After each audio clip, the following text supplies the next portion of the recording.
Buenos días, Honduras. Bienvenidos a la primera emisión informativa del país. Somos TN5 Matutino. Hay dos noticias esta mañana. Número uno, lo que está pasando en San Pedro Sula, accidente vial. Y también lo que está pasando con los que marcharon ayer, los que se movilizaron porque están clamando por transporte. Han quedado varados, dice Carlos Llanes. Vamos a comenzar con usted, Orly Martínez, en San Pedro Sula. Buenos días.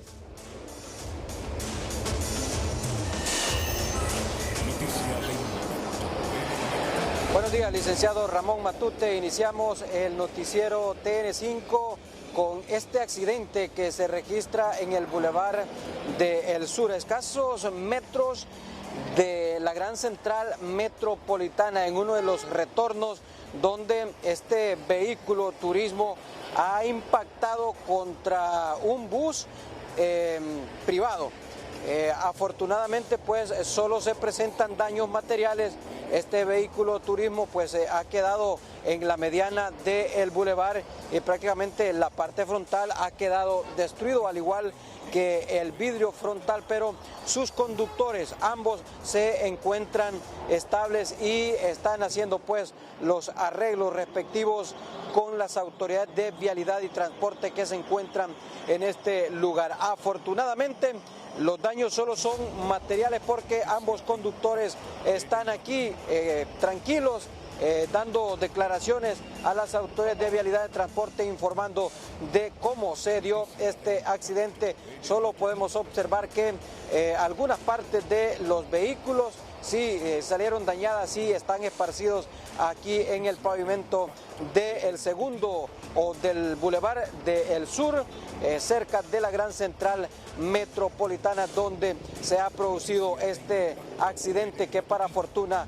no ha dejado personas heridas. Pero nuestro compañero Cristian Baide nos presenta los hechos noticiosos que ocurrieron anoche y esta madrugada en la patrulla del Valle de Sula.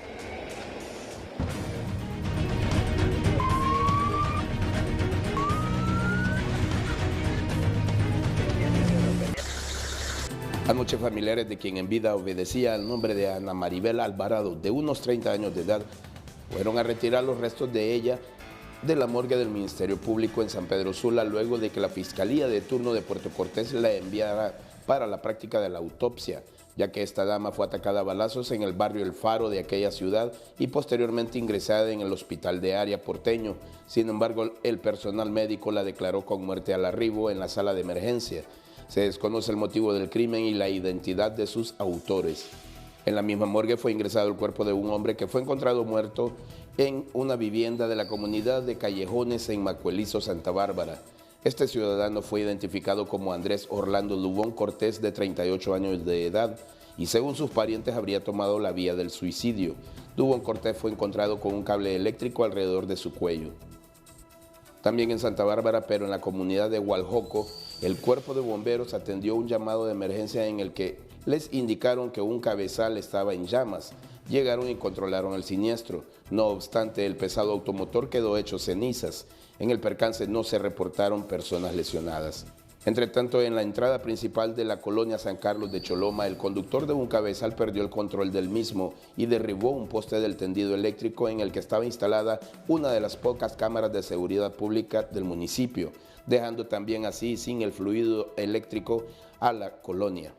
La policía de tránsito está tras la pista del motorista para deducirle las responsabilidades, ya que tras el daño ocasionado prefirió huir del sitio. Y anoche los habitantes del sector Chameleconcito de Puerto Cortés se tomaron la carretera que conecta a la ciudad porteña con Choloma, ya que las constantes interrupciones en el servicio de energía eléctrica los tienen con muchos problemas domésticos. La protesta duró al menos 2 horas, provocando un fuerte congestionamiento vehicular.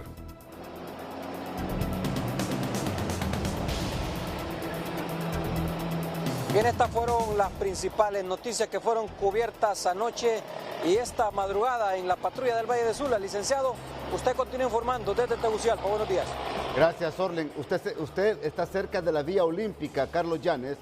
Están preocupados quienes participaron en la movilización ayer convocada por el gobierno porque han quedado varados. Están pidiendo transporte. Cuéntenos, buenos días. ¿Quién?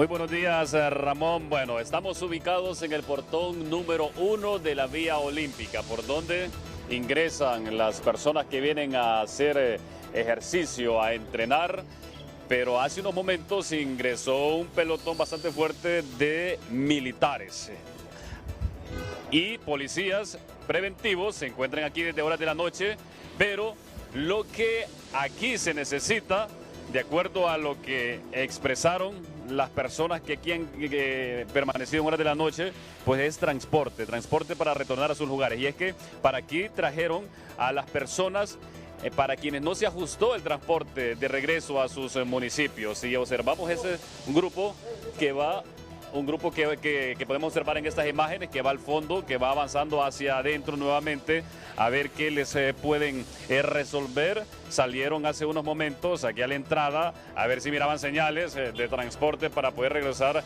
a sus lugares de origen. Repito, son estas personas que participaron en la marcha en horas de la tarde, noche de ayer, y que han quedado aquí prácticamente botadas en la capital y se encuentran en la Vía Olímpica pidiendo pues o exigiendo que se ajuste también el transporte de regreso a sus lugares, así como se ajustó para poder llegar aquí a la capital. Bueno, al menos permanecieron seguros en una zona protegida por policías y también por militares. Se hospedaron en colchonetas aquí dentro de la Vía Olímpica, aunque en un inicio tenían dificultad para saber pues cómo les iban a responder o dónde se iban a hospedar o se iban a regresar, al punto que estuvieron deambulando por las calles del centro de la capital. Nadie pues se acordó de ellos ya al finalizar la marcha, excepto pues un diputado de Atlántida que estuvo con ellos hasta altas horas de la noche gestionando transporte en vehículos tipo pick-up, camionetas, ya que los buses, con los buses ya no contaban. Por suerte, el grupo de personas que estaban en el Parque Central, ahí por la Catedral, este diputado de Atlántida logró pues conseguirles transportes a todos y movilizarlos hacia el Estivis y aquí a la Vía Olímpica, y el día de hoy pues se verá cómo hacer con el transporte. Lastimosamente pues esas personas ya se fueron hacia adentro de la Vía Olímpica, estaban aquí en el portón principal. Perdimos pues la oportunidad de poderlos entrevistar, pero seguramente van a estar así, entrando y saliendo hasta que puedan encontrar el transporte para regresar a sus lugares, que muchos son del departamento de Atlántida, otros son de los municipios cercanos aquí al distrito central de Alubarén, Reitoca, y pues están pendientes de ver de qué manera se les resuelve esta mañana. Esto es lo que ocurre, Ramón, a esta hora de la mañana, repito, pero veamos cómo fue este ambiente en horas de la noche cuando le dimos cobertura con la patrulla TN5 de la capital.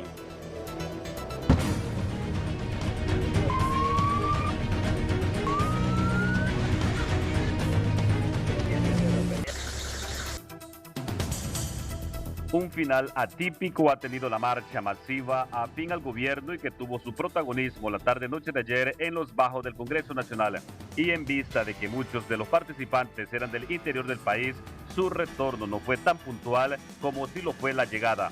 En ese mismo sentido, se pudo observar hasta altas horas de la noche grupos de personas caminando de un lado a otro buscando la manera de salir de la capital, pero el transporte era insuficiente. Dicho problema no fue de preocupación ni del interés de los reconocidos políticos que con sus votos alcanzaron el poder. Se rescata el caso del diputado por Atlántida, Anael Méndez, quien nunca se separó de sus correligionarios hasta que por sí solo logró retirar hasta el último miembro de la marcha de las calles aledañas al Congreso Nacional. Es ya medianoche, vemos personas todavía que andan en las calles. ¿Qué está pasando? Sí, buenas noches, saludos a todo el pueblo hondureño. Efectivamente, ¿verdad? Sabemos que hoy fue un desplazamiento masivo, sabemos que hoy prácticamente se paralizó la ciudad y esto pues tan congestionado que quedó la ciudad que todavía, ¿verdad? Se están viniendo a recoger las personas que todavía están en los bajos del Congreso y otros compañeros que estaban aquí en el parque. Ya ahorita ya vienen los buses, yo diputado estoy coordinando y ellos van a venir a recogerlos ahorita. Yo les dije, no nos movemos hasta que vengan ellos. Pasada la medianoche, finalmente fue posible dejar de ver más grupos de esta gente deambular por las calles, pues muchos lograron retornar a sus municipios y otros se hospedaron en la Vía Olímpica y en el Esprivis. Y la víctima del asesinato más cruel que pobladores del municipio de Huinope El Paraíso han visto en los últimos tiempos fue retirada de la morgue anoche por sus familiares, quienes relataron extra cámaras la hazaña con la que a su pariente de nombre Nelson Rojas Barahona le quitaron la vida. Contaron que fueron al menos 20 puñaladas en el pecho y estómago y otra cantidad similar por la espalda, y no bastándoles eso, luego lo ahorcaron.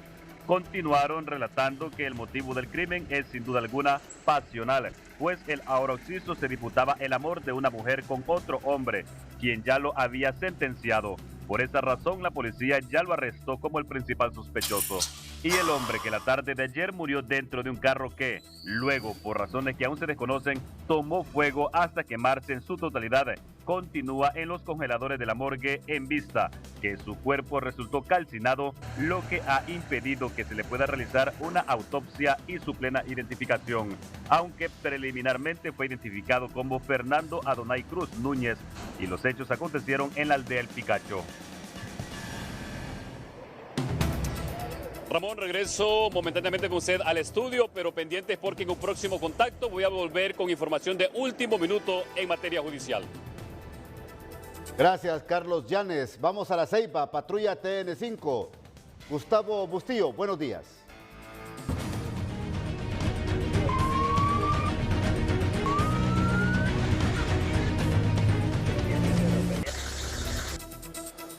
Gracias. Buenos días, licenciado Ramón Matute. Como siempre, es un gusto saludarle a esta hora de la mañana desde la ciudad Puerto de La Ceiba.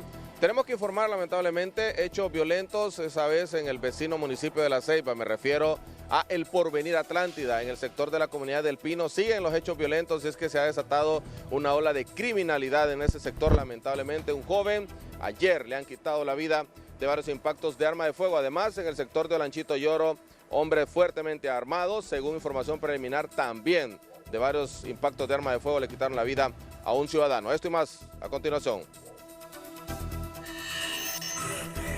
Comenzamos nuestro recorrido en la patrulla TN5 en la Novia de Honduras y los municipios aledaños, y durante la noche de ayer de varios impactos de bala le quitaron la vida a un joven en la comunidad del Pino, en el municipio del Porvenir de este departamento de Atlántida.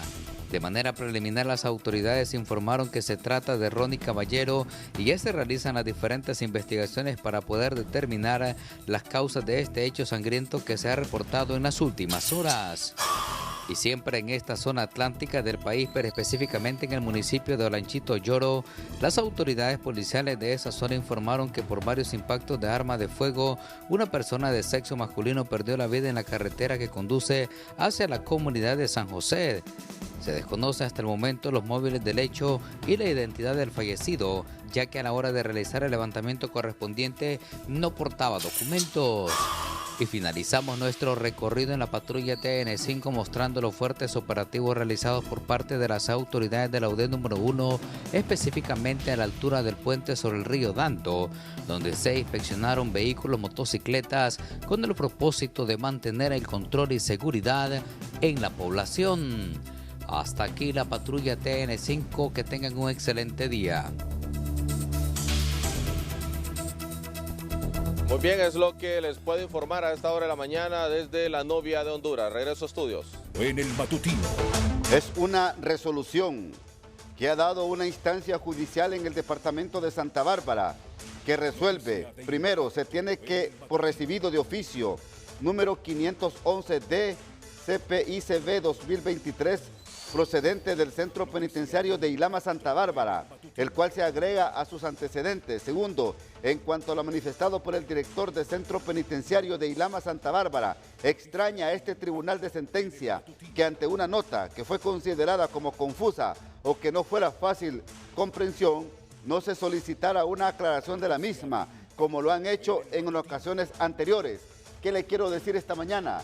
Que el actual director del Centro Penal de Ilama, de manera confusa, según él, ha dejado en libertad a un reo que aparentemente fue absuelto del pequeño delito, pero no de uno de los delitos de los cuales tenía que pasar por lo menos 19 años de cárcel. Terrible equivocación en el Centro Penal de Ilama, Santa Bárbara. Carlos Llanes con más detalles esta mañana. Buenos días.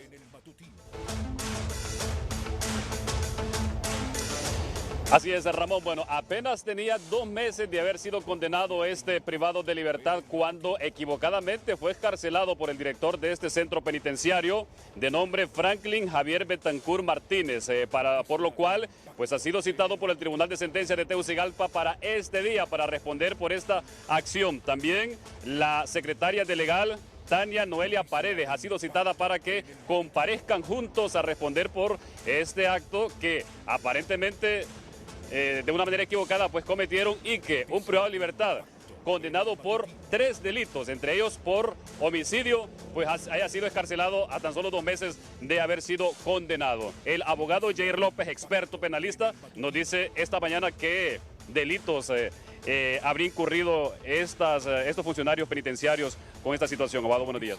Buenos días. Bueno, según nuestro nuevo Código Penal, existe una figura nueva que se llama favorecimiento de la evasión y que va dirigida precisamente a los funcionarios penitenciarios que de alguna u otra manera favorecen la evasión de alguien de manera irregular. Lo importante de esta conducta, desde el punto de vista penal, es que debe tratarse de una conducta cometida con intención, es decir, un delito doloso. Con lo cual, esto amerita seguramente abrir una investigación sobre el hecho y determinar si hubo intención en alguna autoridad penitenciaria para favorecer esta evasión. De lo contrario, si no se demostrase esa intención, que se trató de algún error, de alguna imprudencia, de alguna falta de control, eso no ameritaría sanción penal, porque nuestro código solo sanciona delitos dolosos sin perjuicio de que exista alguna sanción de carácter administrativo. Bien, pero ¿se justifica, un funcionario penitenciario justifica una equivocación en este sentido? Bueno, habría que ver los hechos del caso, la remisión que hizo el tribunal respectivo, la consignación efectiva del nombre y la identidad de la persona, porque deben existir diferentes controles dentro de los centros penales para estar seguros que la persona que se va a excarcelar debe ser excarcelada. Y evidentemente que la autoridad penitenciaria tenga la suficiente información de otros delitos que a veces ocurren en nuestro medio, de que un procesado está acusado por varios delitos, a veces es excarcelado o declarado inocente en un caso, pero tiene otros procesos, tiene prisiones preventivas de manera simultánea, y habría que ver si ese es el caso. En todo caso, lo importante es que se abra una investigación y se determinen claramente esos hechos. Bueno, el contexto brevemente se los cuento, y es que a este privado de libertad, el Tribunal de Sentencia le decreta una carta de libertad, pero por uno de los tantos delitos por el cual él estaba guardando prisión. Y según los funcionarios penitenciarios, pues ellos solo le dieron carta de libertad y tomaron al privado y lo excarcelaron, sin percatarse de que más abajo decía que solamente era por un delito leve que le había cometido, más no por el de homicidio y otros. Abogado, por su experiencia, ¿dónde estará este ahora ex convicto? ¿Estará aquí en el país? ¿Estará cerca? ¿Se irá a presentar o qué conducta tendrá él ahora? Bueno, eso depende de la actitud de cada persona imputada. Si una persona no ha cometido un hecho y se siente libre de toda falta criminal, lo más lógico es que se someta de nuevo a la justicia. De lo contrario, si se evade, obviamente eso va a generar un daño importante a la administración de justicia y evidentemente a las víctimas de los delitos que esta persona cometió, porque no van a ver saciada su voluntad de hacer justicia. Bueno, él ya estaba condenado a 19 años de cárcel, y el delito por el cual lo absolvía en ese momento era de uso de vehículo automotor robado, pero tiene delitos de homicidio y de portación ilegal de armas. No, realmente el hecho es terrible y, como le digo, amerita una investigación para determinar si hay responsabilidades penales sobre ese hecho o bien administrativas o cualquier otra de carácter civil. Bueno, por ese hecho, repito, es el director del Centro Penal de Ilama, Santa Bárbara, conocido como El Pozo, Franklin Javier Betancur Martínez, y la secretaria de Legal, Tania Noelia Paredes, que van a comparecer a las 10 de la mañana en el Tribunal de Sentencia de Tegucigalpa para responder por esta situación ocurrida en este centro penitenciario. Bueno, probablemente este ex privado de libertad pues ya esté muy lejos porque estas oportunidades o estas bendiciones no caen todos los días del cielo. Ramón, con ustedes. Muchas gracias, abogado.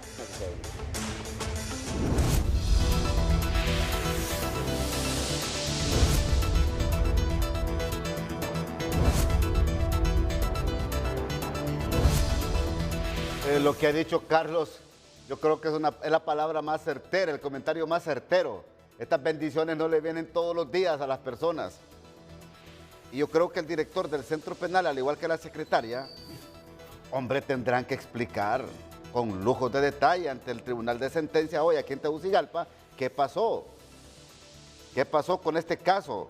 De esos casos extraños que se dan en la justicia del país. Dejar en libertad a un reo que se le deja porque se le absuelve del caso del delito menor, pero que tendría que purgar casi 19 años por otros delitos que se le imputaban y que todavía estaban en juicio. Hombre, tendrán que explicar en detalles, quiénes o las autoridades de este centro penal en Ilama, Santa Bárbara. Y el privado de libertad ya está libre, no sabemos si está en el territorio hondureño o está fuera del país. Pero él recibió su notificación de libertad. Y como toda persona que recibe su notificación de libertad, sale inmediatamente pues con su carta en sus manos y dice, wow, bye, nos vemos, me voy. Así pasa. Vamos a ver cómo resuelven esta situación en materia penal. Mucha atención a esta noticia de último minuto. Mucha atención de lo que está pasando en el departamento de Comayagua, ya que es uno de los departamentos altamente afectados por casos de dengue, tanto clásico como dengue graves. En las últimas horas se reporta la muerte de 2 personas por dengue grave en el departamento de Comayagua y ya suman 2.700 casos de esta enfermedad que está pegando fuerte en la zona central del país y otros departamentos de Honduras. Es oportuno que alcaldías municipales, que los comités de emergencias municipales, que los colegios y escuelas públicas y privadas se organicen en operativos de limpieza para que también se pueda erradicar y terminar con los criaderos de zancudos. Y las familias, por favor, limpien sus pilas, ayuden a la Secretaría de Salud a estos trabajos de limpieza. Escuchemos lo que dice la autoridad sanitaria del departamento de Comayagua sobre esta crisis de salud por dengue en este departamento. Nosotros tenemos un plan de intervención en toda la ciudad, el cual estamos llevando a cabo, pero eso significa de que hemos tratado al dengue como un enemigo más, y no es cierto. Simple y sencillamente tenemos que arreciar, mejorar nuestro desempeño en función de destrucción de criaderos, hacer más de lo que estamos haciendo. Eso significa aumentar los días de intervención para destrucción de criaderos y las fumigaciones, y si nos permite la lluvia, porque las fumigaciones y las nebulizaciones tienen mucho que ver con la situación de lluvias y humedad. Departamentalmente vamos arriba de los 1.700 casos. Lamentablemente, Comayagua es el principal productor de dengue en este momento y es el que lleva más casos de dengue y, por supuesto, somos los que estamos poniendo los fallecidos, lamentablemente. Se dice de 2 menores de edad en los últimos días, doctor. En los últimos días hemos confirmado la muerte de 2 menores de edad ingresados. En los últimos días se ha confirmado la muerte de 2 menores de edad por dengue. Hay que tener cuidado. Apoyemos los trabajos de limpieza, de erradicación, de operativos que realiza la Secretaría de Salud en todo el territorio hondureño. Es lamentable lo que pasa en Comayagua. 2 menores han fallecido por dengue grave y un total de 2.700 personas que han dado positivo al dengue. Pero siempre en temas de salud. Pero esta vez en el departamento del Empira, Carlos Horto, los campesinos están demandando mayor cobertura sanitaria al gobierno. Vamos con usted, buenos días. ¿Qué tal, licenciado Ramón Matute? Buen día en el estudio central de TN5 Matutino. Así es, esta es la petición y la queja persistente que están haciendo los sectores vulnerables de la población en este departamento del occidente del país. Más calidad en el sistema de salud están solicitando sectores como los campesinos, que se ven afectados por los altos costos de los medicamentos y la poca atención en los centros asistenciales por la falta de insumos y medicamentos. Para el caso, este es el testimonio que comparte el ciudadano Santos Miranda, a quien presenciamos. Bueno, yo en primer lugar me dirigiría a doña Xiomara, porque es la presidenta del país. de que trate de mejorar un poquito más los ministerios, principalmente el Ministerio de Salud, ¿va? Porque ahí nos encontramos, vamos a consulta y no hay un medicamento, ahí lo que hace el doctor le toma la consulta y dice al lápiz, hacerle una su receta que la vaya a comprar a las farmacias. Y la gente pobre, algunos las compran y otros no por falta de recursos. Entonces yo, como hondureño, hijo de la Empira y ser gobernado por ella, yo me dirijo a ella, que es ella la única que puede tomar las riendas en este caso de poder a mejorar esos hospitales. Mire, llegar aquí al Hospital de Occidente, allí si va como una cirugía tiene que ir a comprar el equipo de los médicos para hacer a dicha cirugía, ¿va? Antes allí sí habían extrasonidos, los hacían allí, ahora ya no los hacen allí, hay que ir a pagar. Yo le digo a doña Xiomara, pues de que directamente ponga cartas en el asunto y que mejore. Porque si es por parte de ella, pues que rectifique y mire hacia adelante, que dé 2 pasos atrás y mire hacia adelante el futuro de la nación.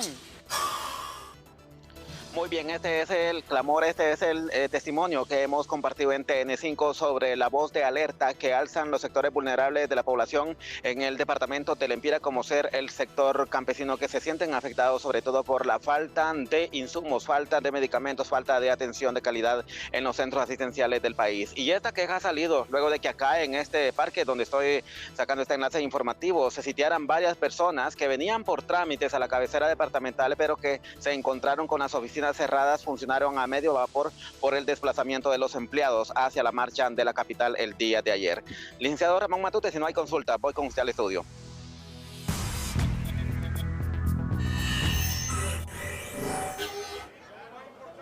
Supermercado La Colonia y Funder, de la mano de Banco Ficosa, cumple 15 años de apoyo a comunidades agrícolas a través del programa Mi Tierra. Una felicidad enorme, una bendición de Dios, un agradecimiento profundo a esas mujeres y a esos hombres que se han dedicado a producir para Honduras con fe, con ilusión, con esperanza, con amor, transformando vidas a través del programa de Mi Tierra, porque hemos logrado que estos pequeños productores transformen sus vidas y las de su familia, y así también transformen el futuro de Honduras. Son miles de personas beneficiadas con créditos que impactan positivamente en la vida de agricultores y comunidades a lo largo y ancho del país. Supermercados La Colonia da la garantía de plaza, como decía don Leonel, desde el momento que el productor pone la semilla, ya sabe quién se lo va a comprar, a qué precio se le van a comprar también. Ficosa da los recursos para poder tener los insumos a tiempo. Y Funder da la asistencia técnica para lograr que esas 3 fuerzas se unan y lograr que los productores pongan sus productos en la mesa de los hondureños. Usted puede ver los productos que se tienen aquí, son exportables, pero se quedan en casa. Uno de los logros más destacados es la reducción en las importaciones en un impresionante 86.5%. Esto demuestra cómo el programa ha fomentado la producción interna y la competitividad local, beneficiando tanto a los productores como a los consumidores. 6 de la mañana con 27 minutos. Ayer fracasaron 2 mociones nominativas que presentó tanto el oficialismo, que logró 52 votos a favor, y la que presentó la oposición en el Congreso Nacional, que alcanzó los 70 votos a favor. Esto conllevó a suspender la sesión y convocarla para hoy a las 2 de la tarde por parte del titular del Poder Legislativo, y que se buscaran los consensos, los acuerdos durante la noche, madrugada de hoy y por supuesto parte de la mañana de este día. Pero ayer, en declaraciones que dio el señor Carlos Zelaya, secretario del Congreso Nacional, sorprendió a muchos. Escuchemos. Mire, tenemos espacio para ponernos de acuerdo para ir al fiscal antes del primero, tenemos 30, 31. Esperemos no llegar a tomar decisiones que no sean las que la Constitución. Esperemos que no tomar decisiones de los cuales la Constitución nos faculta. ¿Cómo interpreta don Pedro Barquero esto que ha dicho don Carlos Zelaya? Buenos días, ingeniero. Buenos días, Ramón. Un gusto saludarte y un gusto saludar al pueblo hondureño a través de TN5 Matutino. Como un riesgo a nuestra democracia, como un riesgo a nuestra república, como un llamado de desesperación de que si no logran conseguir su candidato a fiscal con los votos que no los tienen, que pudieran entonces recurrir a medios en contra de la Constitución, en contra de la democracia, en contra de la República. Y eso prácticamente sería un autogolpe de Estado, porque la Constitución se tiene que respetar. Demasiado se ha irrespetado la Constitución, tenemos años de violaciones a la Constitución y es momento de decirle alto a todas esas malas prácticas y todas esas malas mañas. Es sumamente preocupante que un vicepresidente del Congreso Nacional se exprese de esa manera. Él no debería de pensar en la posibilidad de tomar acciones en contra de la Constitución, así como ningún otro hondureño. ¿Qué le viene al país? Bueno, yo le pregunto esto porque ayer fue una sesión de prueba, si podemos llamar de ensayo, de las dos mociones que se presentaron, pero ¿usted cree que es suficiente tiempo para que se pongan de acuerdo la clase política en el país y no recurrir a otros mecanismos como lo da a entender el secretario del Congreso Nacional? Por supuesto que sí. Mira, el tema es el siguiente. Ya hay dos propuestas, una de las cuales tiene más votos que la otra. La propuesta que apoyan el Partido Salvador de Honduras, el Partido Liberal y el Partido Nacional tuvo mucho más votos ayer. Lo lógico es, dado que es una propuesta buena, en donde no se mira un sesgo político, que sea apoyada entonces por el oficialismo. Pero independientemente de eso, si el oficialismo decide atrasar la decisión y no apoyar esa propuesta de estos tres partidos políticos, la Constitución y las leyes ya establecen qué es lo que pasa si no se llega a un acuerdo el 31 de agosto. Y eso es que continúe en funciones el fiscal general actual. Y en caso de su renuncia o que por cualquier motivo no pueda continuar, el fiscal adjunto. Así es que la misma ley y la misma Constitución ya te establece el camino que tenemos que seguir si a un caso los hermanos del Partido Libertad y Refundación en el Congreso deciden no apoyar la propuesta que la mayoría de los diputados están apoyando. Yo creo que lo que usted hace ver es lo que queremos los hondureños. Número uno, que se pongan de acuerdo los políticos, que logren los consensos para el bien del país y por el bien de lo que ya emite y establece la Constitución de la República en materia de elección en el cargo de fiscal general y adjunto del Ministerio Público. Hombre, porque nos cuesta esta institucionalidad y nos cuesta esta democracia, don Pedro. Así es, no podemos abrir ninguna ventana, ninguna puerta para que se siga violando la Constitución. Es importante que todos los hondureños aprendamos a respetar estrictamente la letra de la ley y la letra de la Constitución, y sobre todo los diputados del Congreso Nacional, y por encima de eso los diputados que forman parte de la Junta Directiva. Es inaceptable que se esté siquiera pensando en una lejana posibilidad de tomar acciones fuera de la Constitución. Completamente reprochable e inaceptable. Ahora, le pregunto a usted, bueno, y quiero que me conteste, por favor, como se le caracteriza. ¿Usted cree que fue un lapsus del señor Carlos Zelaya o es que ya está una estrategia bien montada, según su punto de vista, de buscar fuera de la Constitución elegir al próximo fiscal? Mira, recordad que hubieron muchos rumores en estos días anteriores que había una intención por parte del oficialismo de disolver el Congreso.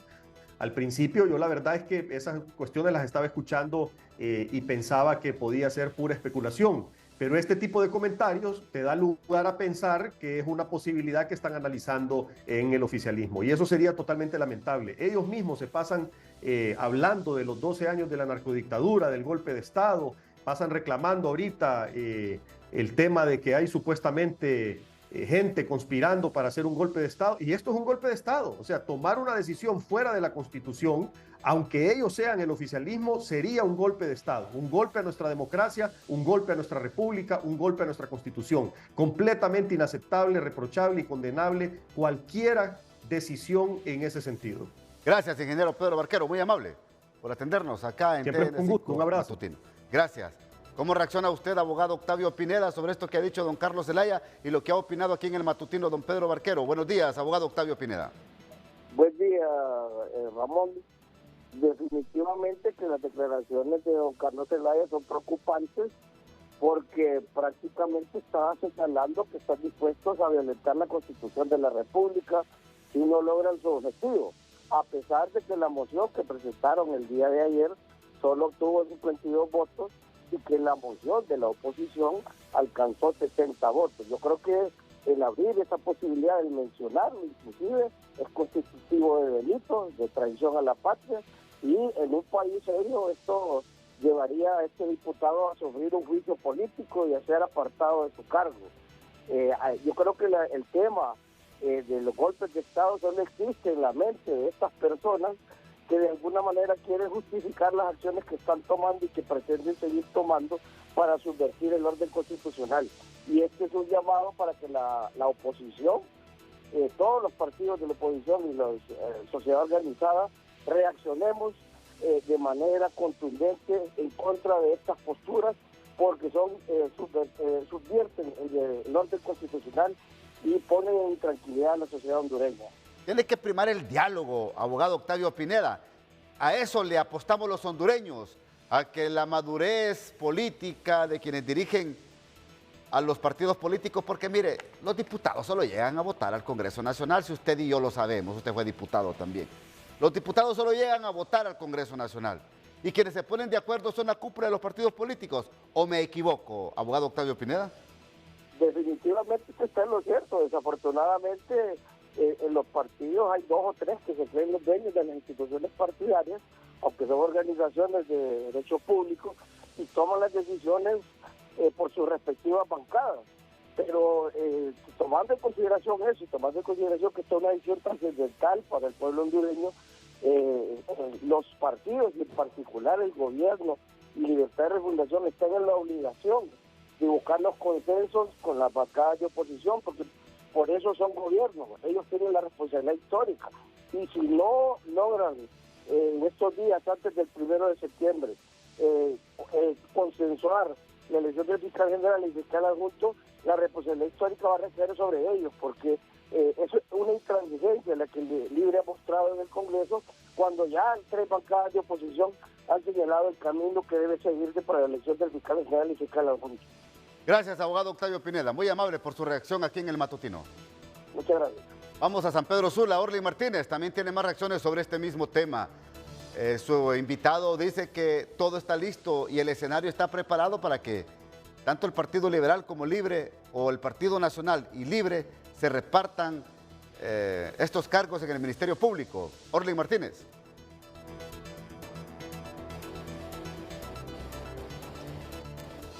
Buenos días, licenciado Ramón. Me acompaña el ingeniero Raúl. Y bueno, y es que podríamos decir que va a ocurrir lo mismo. Se van a repartir un fiscal adjunto y un fiscal general. Pero si no hay consenso, ingeniero, usted propone otra salida. Pues yo creo que es un momento para que reflexionen. Si tanto quieren a Honduras, si tan transparentes son, si las 5 personas que ya se eligieron son puras, ¿por qué no lo hacen por sorteo, por número? ¿Por qué no votan por número en un papelito oculto? Para que el pueblo tenga en realidad la impresión y la certeza de que no estuvieron empujando por uno solo. Sabemos todos a estas alturas que ahorita las presiones son entre los 2 partidos y que unos están presionando por tener un fiscal para que quede obedeciendo lo que ellos quieren y que los otros están buscando un fiscal para que no los persiga. Eso lo sabemos, ya no nos engañan, pero entonces por lo menos que hagan entre los 5, que hagan una cosa más justa a la hora de la elección, porque entonces ¿para qué gastamos en esas juntas, en esos grupos revisando gente, midiéndola para ponerle en un puesto? De eso sí va a ser un monigote más. Y lo de ayer todavía es más preocupante porque el llamado que se hizo desde la presidencia fue un llamado político, la toma del Congreso fue una cosa totalmente inadecuada, ahí hubo gente que se quedó reprimida adentro. Yo creo que estamos viendo realmente unas medidas desesperadas por parte del gobierno. Bueno, ¿qué escenario nos espera para los próximos días? Yo creo que va a haber fiscal, yo creo que sí tienen que llegar a consenso, pero que nos esperen lo mismito que pasó con la Corte Suprema y lo mismo que ha pasado anteriormente. El pueblo hondureño nunca tiene un respiro con los partidos políticos que lo han gobernado. Por eso nosotros creemos que las izquierdas y las derechas en Honduras deben desaparecer, debemos buscar todos partidos de consenso, centro, para poder tener así un Congreso más colorido y no una posición muy dominante que nos lleve hacia donde quieren, como fue en el gobierno anterior, donde una aplanadora nos llevó a una situación desesperada. Ahora estamos queriendo lograr lo mismo, pero como no se puede, entonces el pueblo hondureño es el pagano, queda en medio de una pugna de partidos. Bueno, muchísimas gracias al analista Raúl Peña. Licenciado Ramón Matute, lo que puedo informar, vuelvo a estudios principales. Bien, esto ha escrito la presidenta Xiomara Castro en las últimas horas. Dice, el presidente del Congreso Nacional, Luis Redondo, ha convocado mañana a las 2 p.m., es decir, hoy a las 2 p.m. a sesión en el Congreso Nacional, ¿verdad?, para elegir al fiscal. Los diputados están en obligación, dice la presidenta de la República, de elegir al fiscal como manda la Constitución. Mañana, dice, es decir, hoy, daré instrucciones en cadena nacional. El pueblo debe mantenerse firme hasta segunda orden. ¿Cómo interpreta don Oliver Erazo lo que escribe la presidenta de la República cuando dice que hoy dará instrucciones en cadena nacional sobre este tema de la elección del fiscal general y fiscal adjunto del Ministerio Público? Tony Munguía con reacciones. Buenos días.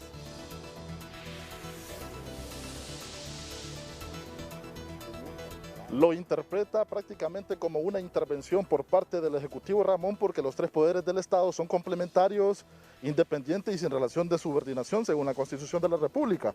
Abogado, ¿cómo interpretar esto? Mira, es un pesar que sigamos con el discurso injerencista. La Presidenta de la República, así como exige respeto a su mandato legítimo obtenido en las urnas, también ella debe de respetar las instituciones republicanas y la independencia de poderes. Dejemos que el Poder Legislativo haga su elección, encuentre el camino al consenso necesario para elegir fiscal general y fiscal general adjunto, y creo que la prudencia desde la Presidencia de la República es respetar esa independencia de poderes, es respetar el principio de legalidad constitucional y respetar el principio de frenos y contrafrenos y pesos y contrapesos. No podemos estar viviendo en un país donde todos los días hay un tuit para amanecer en donde se está obligando a otro poder del Estado a hacer o no hacer porque yo quiero que se haga o yo quiero que no se haga. El fiscal será electo de conformidad a las competencias de los participantes seleccionados por la Junta proponente, no porque hay tweets en los cuales pretendes ingerir y generar presión. Y no solo eso, también generar presión exógena al Poder Legislativo trayendo personas a marchar. ¿Qué va a pasar hoy en el Congreso? Bueno, debe de existir lógicamente una dialéctica legislativa probablemente interesante, se pueden mantener las listas. Yo creo que Libre debe de estar claro que no tiene los votos, que los partidos de bloque en oposición tienen 73 votos, o sea, tienen 23 votos más que ellos y deben de flexibilizar su moción y darle paso a votar la moción del PSH. Bien, muchísimas gracias al profesional del derecho, catedrático de la máxima casa de estudio, el abogado Oliver Erazo. Regresamos con ustedes. Buenos días.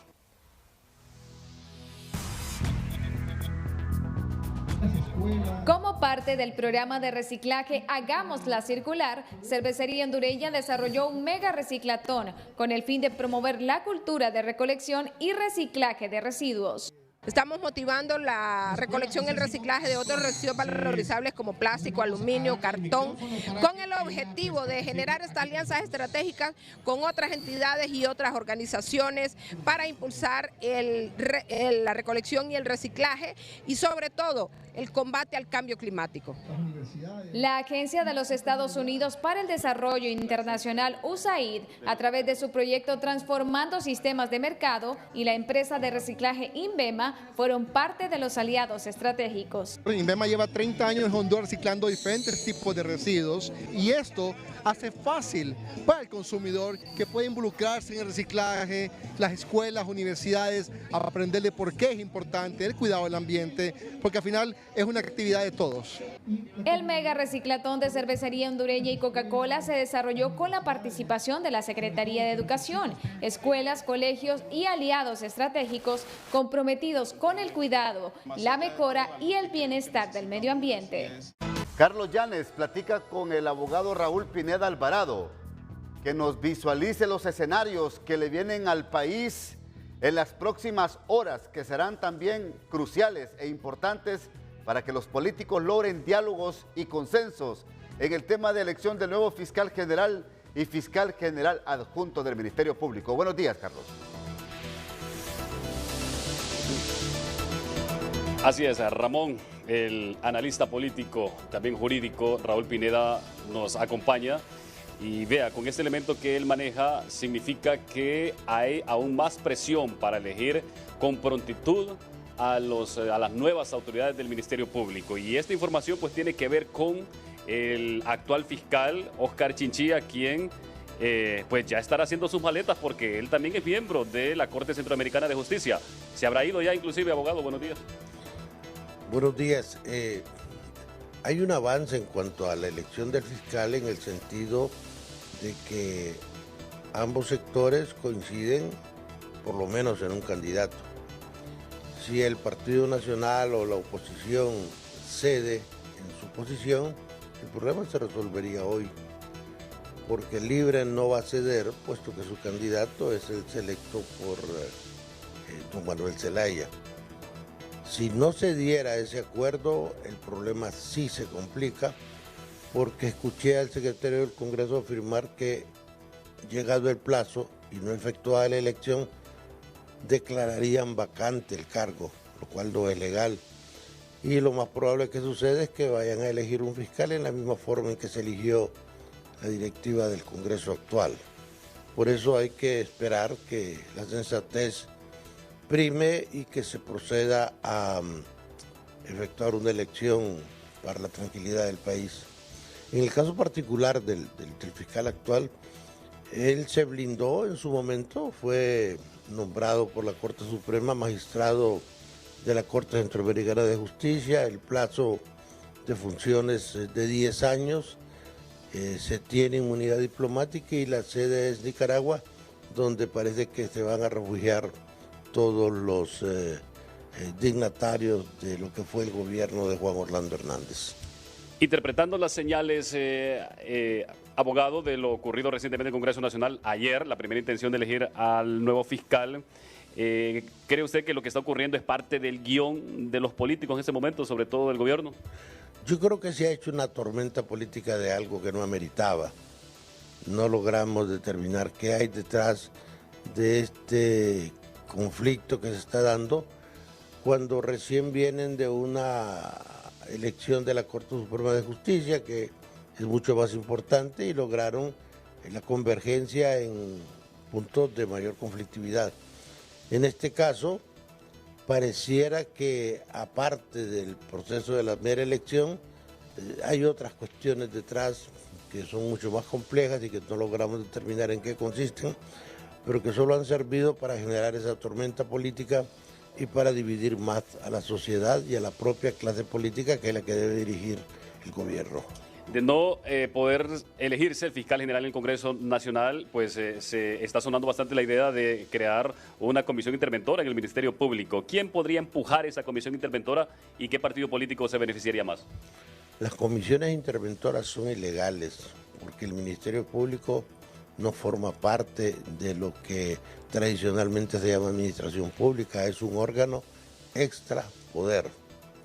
Si no se elige el fiscal y el actual fiscal abandona el cargo o renuncia, pues queda el fiscal adjunto. Si esto se va, queda el director de fiscales. Si se va el director de fiscales, queda el subdirector de fiscales. Es decir, no hay manera racional de que el proceso se vaya a complicar si existe la buena voluntad de entender que ese afán de tener un fiscal a mi medida, que sirva a mis intereses, que me despeje el camino político para eliminar la oposición. Si esa idea se abandona, las cosas pueden mejorar. De hecho, el problema se puede resolver hoy, pero se va a resolver lamentablemente bajo un esquema polarizado. Alguien va a ganar y alguien va a perder. Y en este caso siento que si el Partido Nacional depone su posición, el problema se resolvería hoy, ¿verdad? Si se mantiene, entonces van a sugerirse una serie de soluciones que no son soluciones, porque hasta donde yo escuché, la idea es declarar vacante el cargo y hacer una elección a como dé lugar. Bueno, vemos de que está muy difícil el Congreso Nacional, no hay diálogo, dicen los partidos de oposición. Eso significa que el actual fiscal pues tiene que permanecer en el cargo mientras no se elija. ¿O qué información tiene usted, abogado? Al menos teóricamente debería permanecer, pero entiendo que el actual fiscal se está preparando para ir a su exilio dorado a Nicaragua, donde va a gozar de un muy buen salario, de inmunidad diplomática y de un trabajo bastante estimulante.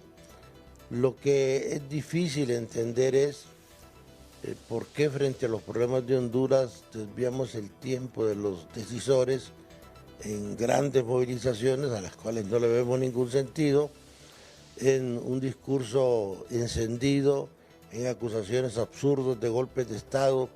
¿Por qué mezclar el tema de la Fiscalía con el tema de una supuesta defenestración de la presidenta?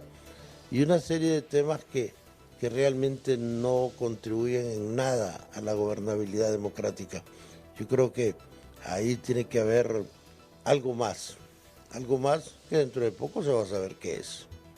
Perfecto, bueno, muchísimas gracias, abogado Raúl Pineda, por estas amplias opiniones respecto a este controversial tema, el tema del momento en el país que tiene que ver pues con la elección de los nuevos fiscales del Ministerio Público. Vamos a una pausa comercial. Al volver, más noticias en TN5 Matutino.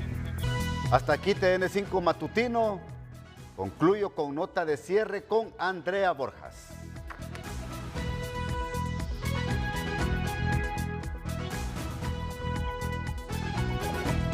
Buenos días, licenciado. Me acompaña el día de hoy la licenciada Jimena García, miembro de la Articulación Ciudadana por la Transparencia y Justicia, ya que ellos siguen vigilantes en este proceso de la elección del fiscal general y adjunto del Ministerio Público y han hecho sus investigaciones, licenciada, y ustedes consideran que la abogada Jenny Almendares es la adecuada para el puesto. Buenos días. Así es, a razón de las evaluaciones tanto que hizo la Junta Proponente como las investigaciones y análisis que hemos hecho de manera técnica y objetiva desde la Articulación Ciudadana por la Transparencia y la Justicia, respaldamos que la calificación que le facilitó la Junta Proponente es meritoria de sus capacidades, sus conocimientos y que refleja realmente la meritocracia, el valor y la alta diferencia en cuanto a sus otros competidores.